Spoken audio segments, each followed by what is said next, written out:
Hi friends, welcome to our channel Ramana sports analysis. Friends, ఈ వీడియోలో మనం డిస్కస్ చేయబోయే విషయం ఏంటంటే సిఎస్కే టీం యాక్షన్ స్ట్రాటజీ ఏ విధంగా ఉండొచ్చు, వాళ్ళు ఏ ప్లేయర్స్ని టార్గెట్ చేయొచ్చు అనేది ఈ వీడియోలో ఇచ్చే చూద్దాం. ఫ్రెండ్స్, మన ఛానల్లో ఐపీఎల్పై వచ్చే చిన్న పెద్ద అప్డేట్ ఏది కూడా మిస్ అవ్వకుండా ఉండాలంటే ఇప్పుడే మన యూట్యూబ్ ఛానల్కి అయితే సబ్స్క్రైబ్ చేసుకోండి, పక్కనే ఉన్న బెల్ ఐకాన్ అయితే క్లిక్ చేయండి. మరింతకు లేట్ ఫ్రెండ్స్, ఈ వీడియోలోకి అయితే వెళ్ళిపోదాం. ప్రస్తుతం సిఎస్కే టీం ట్రాన్సిషన్ ఫేజ్లో అయితే ఉంది. టీంలో నుంచి సీనియర్స్ అందరూ బయటికి వెళ్ళిపోయి యంగ్ ప్లేయర్స్ అందరూ కూడా టీంలో చేరుతున్నారు. ఒకప్పుడు అందరూ 30+ ప్లేయర్స్తో డాడీస్ ఆర్మీగా పిలిచే సిఎస్కే టీం ప్రస్తుతం టీం నిండా యంగ్ బ్లడ్తో కలకల్లాడుతూ ఉంది. లాస్ట్ సీజన్ సిఎస్కే టీంకి ఒక పీడకల లాంటిది. పాయింట్ టేబుల్లో మరీ అట్టడుగు స్థానంలో రావటం సిఎస్కే టీం మరీ బాగా ఆడలేదన్న దానికన్నా వాళ్ళు ఓడిపోయిన విధానం లాస్ట్ ఇయర్ ఫ్యాన్స్కి అయితే మాత్రం ఎంతో బాధ కలిగించింది. ఒక 170, 180 స్కోర్లనే కొట్టుకోలేక మ్యాచ్లు చేజార్చుకోవడం వాళ్ళ టీం ఇంటెంట్ని మారేలా అయితే చేసింది. ఈసారి ఐపీఎల్ మినీ ఆక్షన్ టేబుల్ మీదకి సిఎస్కే టీం సెకండ్ హైయెస్ట్ పర్స్తో అయితే రాబోతుంది. వాళ్ళ దగ్గర చూసుకుంటే 43 కోట్ల 40 లక్షల పర్స్ అయితే ఉంది. ఇంకా వాళ్ళు ఫిల్ చేసుకోవాల్సిన స్థానాలు చూసుకుంటే 9 మంది ప్లేయర్స్ని అయితే కొనుక్కోవాలి. ఇందులో 4 విదేశీ ప్లేయర్స్వే. యావరేజ్గా ఒక్కొక్కరికి సిఎస్కే టీం 4 కోట్ల 82 లక్షల వరకు స్పెండ్ చేసుకోవచ్చు. సిఎస్కే టీం దగ్గర ఉన్న పర్స్ ఎక్కువ, వాళ్ళకి కావాల్సిన రిక్వైర్మెంట్స్ అనేవి చాలా తక్కువ. ఒక 2-3 స్థానాల్లో బిగ్ ప్లేయర్స్ని తీసుకుని మిగతా స్థానాల్లో టీం ఫ్యూచర్కి ఉపయోగపడగలిగే మంచి యంగ్స్టర్స్ని స్కౌటింగ్ చేసి తీసుకుంటే బెస్ట్. శామ్ కరణ్, జడేజా లాంటి 2 క్వాలిటీ ఆల్రౌండర్స్ని సిఎస్కే టీం కోల్పోవడం వాళ్ళకి అతి పెద్ద లాస్ అని చెప్పుకోవాలి. మరి టీం ఫ్యూచర్ని దృష్టిలో పెట్టుకుని మరి ఈ నిర్ణయం తీసుకోవడం తప్పలేదు.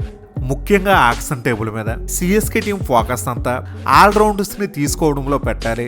ఎప్పటి నుంచో సిఎస్కే టీంలో సాంప్రదాయంగా ఆల్రౌండర్స్కి ఎక్కువగా ప్రాముఖ్యత ఇస్తూ ఉంటారు. వాళ్ళ టీం దగ్గర ఎప్పుడు కూడా మంచి బ్యాటింగ్ డెప్త్ ఉండేటట్టుగా అయితే చూసుకుంటారు.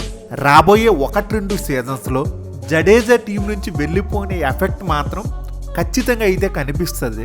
జడేజా లాంటి రేంజ్ ప్లేయర్ అయితే మాత్రం ఇప్పట్లో సిఎస్కే టీంకి అయితే దొరకడు. రాబోయే సీజన్లో ఈ 2 క్వాలిటీ ఆల్రౌండర్స్ మిస్ అవ్వటం వల్ల టీంకి కొన్ని బౌలింగ్ ఆప్షన్స్ అయితే తగ్గుతాయి. మరి ఇప్పటి వరకు ఆల్రౌండర్గా శివం దూబే టీంలో ఉన్న ఒక బ్యాట్తో మాత్రమే రాణిస్తున్నాడు. ఇక నుంచి బౌలింగ్ కూడా వేయాల్సి వస్తుంది. మన టీమిండియాకి T20లో రెగ్యులర్గా అయితే బౌలింగ్ వేస్తున్నాడు. ఇప్పుడు సిఎస్కే టీంకి కూడా బాల్తో తన సర్వీసెస్ని అయితే ఇవ్వాలి. ముఖ్యంగా జడేజా టీం నుంచి వెళ్ళిపోవడం, అశ్విన్ రిటైర్మెంట్ తర్వాత సిఎస్కే స్పిన్ బౌలింగ్ లైనప్పై భారీగా అయితే ప్రభావం పడుతుంది. ప్రస్తుతం టీంలో నూర్ అహ్మద్ రూపంలో ఒక మంచి విదేశీ స్పిన్నర్ ఉన్న టీంలో ఇండియన్ వికెట్ టేకింగ్ స్పిన్నర్ అయితే ఎవరూ లేరు. ప్రస్తుతం సిఎస్కే టీంలో శ్రేయస్ గోపాల్ రూపంలో ఒక బ్యాకప్ ఇండియన్ స్పిన్నర్ ఉన్నాడు, కానీ ప్లేయింగ్ లెవెల్లో ఆడే ఫ్రంట్ లైన్ ఇండియన్ స్పిన్నర్ అయితే లేడు.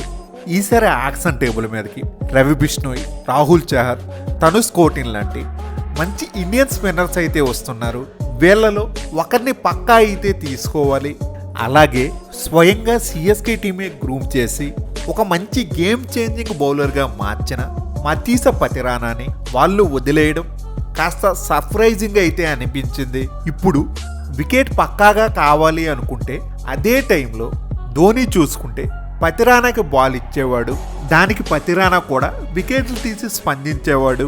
ఇప్పుడు ఇలాంటి ప్లేయర్ని మిస్ అవ్వటం వల్ల తన స్థానంలో మరి తన రేంజ్ పెర్ఫార్మెన్స్ టీంలో ఉన్న నాథన్ ఎల్లిస్ డెలివరీ చేయగలడా, అది కూడా ఒక క్వశ్చన్ మార్క్ అనే చెప్పాలి. ఎల్లిస్ దగ్గర చూసుకుంటే స్లోయర్ వన్స్ని బాగా ఎగ్జిక్యూట్ చేస్తాడు, బౌలింగ్లో మంచి వేరియేషన్స్ అయితే ఉన్నాయి, కానీ మరి పతిరానా అంత వికెట్ టేకింగ్ ప్లేయర్గా ఉంటాడా? ఇప్పుడు సిఎస్కే టీంకున్న డెత్ బౌలింగ్ కష్టాలని ఎవరు తీరుస్తారు? ఆదుకునే ప్లేయర్ ఎవరు? మళ్ళీ యాక్షన్ టేబుల్ మీదకి వెళ్ళాక పతిరానా విషయంలో సిఎస్కే టీం నిర్ణయం మార్చుకొని బైబ్యాక్ చేసుకుంటారా? ఇప్పుడున్న పరిస్థితుల్లో పతిరానా అవసరం కూడా చాలా టీమ్స్కి అయితే ఉంది. తన విషయంలో మంచి డిమాండ్ ఉండటం వల్ల ఫ్రాంచైజీలు ఒకరితో ఒకరు పోటీ పడి ఓవర్ ప్రైజ్ చేసే అవకాశం అయితే ఉంటుంది. అలా అయితే సిఎస్కే టీం తనని తీసుకోలేకపోవచ్చు. ఇప్పుడు సిఎస్కే టీం ప్లేయింగ్ 11 అయితే చూద్దాం. దాన్ని బట్టి వాళ్ళు ఏ ప్లేయర్స్ని టార్గెట్ చేయాలి అనేది మనకి తెలుస్తుంది. ప్రస్తుతం సిఎస్కే టీం దగ్గర ప్లేయింగ్ 11లో టాప్ 5 అయితే సెటిల్ అయిపోయింది. ఓపెనర్స్గా చూసుకుంటే ఆయుష్ మాత్రే, సంజు శాంసన్ అయితే ఉంటారు.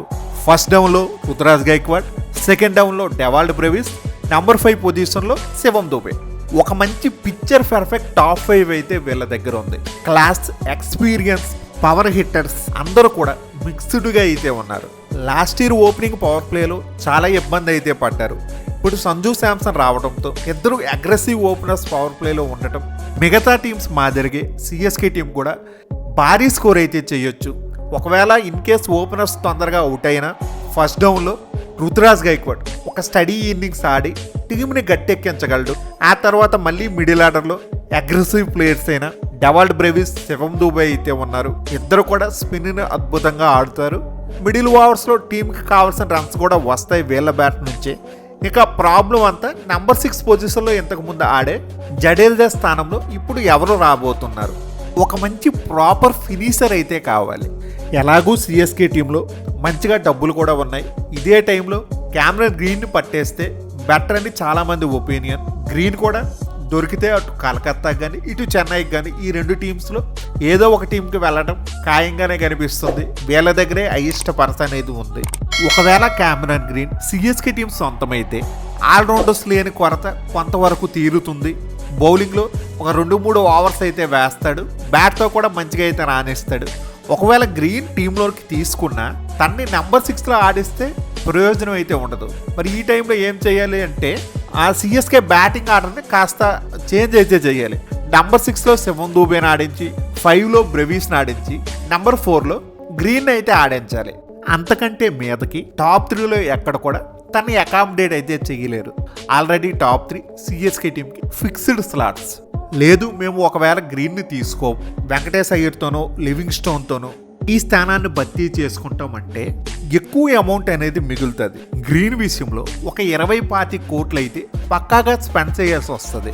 అదే మిగతా ప్లేయర్స్ ఎవరిని తీసుకున్నా ఓ 10 కోట్ల లోపు అయితే దొరికేస్తారు. మరి ఇక్కడ ఎక్స్ట్రాగా మిగిలిన అమౌంట్ అనేది మళ్ళీ రవి బిష్ణోయ్ని పక్కాగా టీంలోకి తీసుకోవడానికి, పతిరానాని బైబ్యాక్ చేసుకోవడానికి చక్కగా అయితే ఉపయోగపడుతుంది. జాసన్ హోల్డర్ టెస్ట్ ఫార్మెట్లో the best allrounder.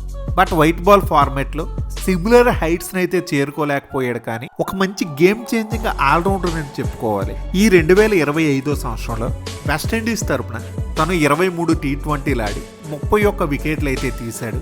Economy rate 8.60 అయితే ఉంది. Strike rate almost 150. CSK team కూడా లోయర్ డౌన్ ద ఆర్డర్లో ఫైర్ అయ్యే ప్లేయర్స్ లేరు కాబట్టి ఇక్కడ హోల్డర్ ఒక మంచి ఆప్షన్గా ఉంటాడు. అలాగే వియాన్ మొల్లర్, కర్బేయన్ బోస్ లాంటి ప్లేయర్స్ని ట్రై చేయొచ్చు.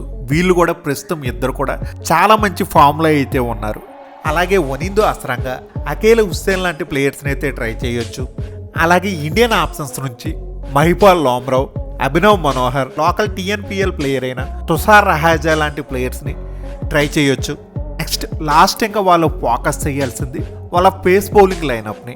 Kuldeep Sen, Akash Madhwal, Simarjeet Singh, Matt Henry, Shamar Joseph, Lungi Ngidi, Gerald Coetzee లాంటి ప్లేయర్స్ని ఇక్కడ ట్రై చేయొచ్చు. ఫాస్ట్ బౌలర్స్లో మాత్రం బౌల్డ్ అయిన ఆప్షన్స్ అయితే ఉంటాయి. ఇంకా చివరిగా ఈ వీడియోలో చెప్పాలనుకుంటుంది ఏంటి అంటే తన బాడీ సహకరించినన్ని రోజులు ఐపీఎల్ ఆడుతానని చెప్పిన ధోనికి మరి బహుశా ఇదే లాస్ట్ సీజన్ అయితే అవ్వచ్చు. దానికి ఇండికేషన్గా సంజు శాంసన్ని సిఎస్కే టీంలోకి తీసుకోవడమే. ధోని ఫేర్వెల్ సీజన్లో సిఎస్కే టీం 6th టైం ఛాంపియన్గా అయితే తనకు కూడా ఘనంగా వీడ్కోలు పలికినట్టుగా అయితే ఉంటుంది. మరి ఇది friends CSK team action strategy గురించి వీడియో. ఫ్రెండ్స్ ఈ వీడియో మీకు బాగా నచ్చినట్లయితే లైక్ చేయడం మాత్రం మర్చిపోవద్దు. అలాగే మన ఛానల్లో ఐపీఎల్పై వచ్చే రెగ్యులర్ అప్డేట్స్ ఏవి మిస్ అవ్వకుండా ఉండాలంటే ఇప్పుడే మన యూట్యూబ్ ఛానల్ని అయితే సబ్స్క్రైబ్ చేసుకోండి.